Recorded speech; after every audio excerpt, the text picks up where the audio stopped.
बंटी कबूतर की बीवी टुनटुनी की हाइट काफी छोटी थी। वो इतनी नाटी थी, जंगल के पक्षी उसका कई बार मजाक बनाते थे। टुनटुनी, तेरे लिए तो मुझे किचन में टेबल रखना पड़ेगा। माँ जी, इतनी भी नाटी नहीं हूँ मैं, और हाँ, हील्स पहनकर तो आपकी जितनी आ जाती हूँ। अरे तेरे पापा ने महंगी मोटर का लालच दे दिया, वरना तो मेरे बेटे के लिए ये लंबी लंबी चिड़ियों की लाइनें लगी थी। क्या बताऊँ तुझे, कटरीना फेल थी उनके सामने। पर माँ जी, आपका बेटा भी कौन सा हाइट में अभिषेक बच्चन है जो कटरीना मिल जाती। वैसे भी मेरी और इनकी जोड़ी तो राम सीता की जोड़ी है, राम सीता की। एक दिन सभी खाना खा रहे होते हैं। माँ, दाल बहुत अच्छी बनी है, जरा और देना। रुको जी, मैं लेकर आती हूँ, किचन में है, वैसे भी मैं खड़ी ही हूँ। ये सुनकर सास हंसने लगती है। तुम खड़ी हो या बैठी, एक ही बात है।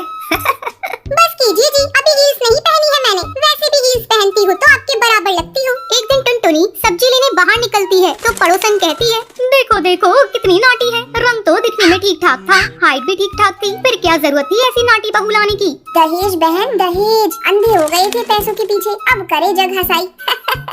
दोनों की बात टुनटुनी सुन लेती है और उसे बहुत गुस्सा आ जाता है। आंटी जी, एक बात बताओ, मेरे पापा के पास पैसे हैं, उनको अच्छी लड़की की तलाश थी, ये पसंद आए और शादी हो गई, इसमें मेरा क्या कसूर, ये जो आप लोग मुझे सुना रही हैं? अरे नहीं नहीं टुनटुनी, हम तो तेरी सास की बात कर रही थी, कितनी लालची औरत है।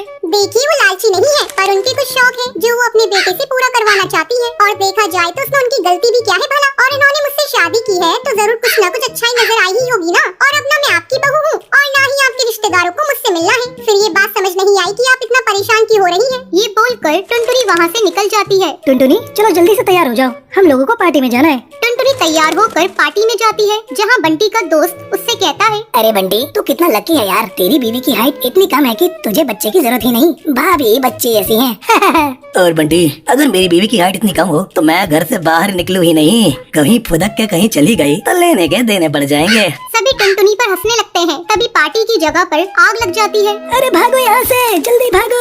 अरे लेकिन बाहर के दरवाजे पर ही आग है, हम बाहर निकलेंगे तो निकलेंगे कैसे, कोई रास्ता भी नहीं है। अरे रास्ता है ना, अगर कोई सामने वाली खिड़की से बाहर निकल जाए तो सब निकल सकते हैं। तभी टुनटुनी छोटी सी खिड़की से बाहर निकल जाती है और आग बुझा देती है। अरे वाह, भाभी जी ने तो हम सबको बचा लिया। वाह भाई वाह, बीवी हो तो ऐसी, अपने पति ही नहीं यहाँ मौजूद सभी की जान बचा ली है। भाई बंटी, माफ कर देना, तेरी बीवी तो सच में कमाल है। मुझे ये बात पता है और मुझे मेरी बीवी पर गर्व है। टुनटुनी मुस्कुराकर अपनी पति की तरफ देखती है। कुछ दिनों बाद टुनटुनी और उसकी सास मार्केट जाती है। वहाँ पर, अरे भैया, ये कपड़े देना कितने का पड़ेगा? माता जी, ये तो बहुत महंगा कपड़ा है, लेकिन अब बस 2 मीटर बचा है, मेरे तो किसी काम का है नहीं, आप बस इसके 100 रुपए दे दो।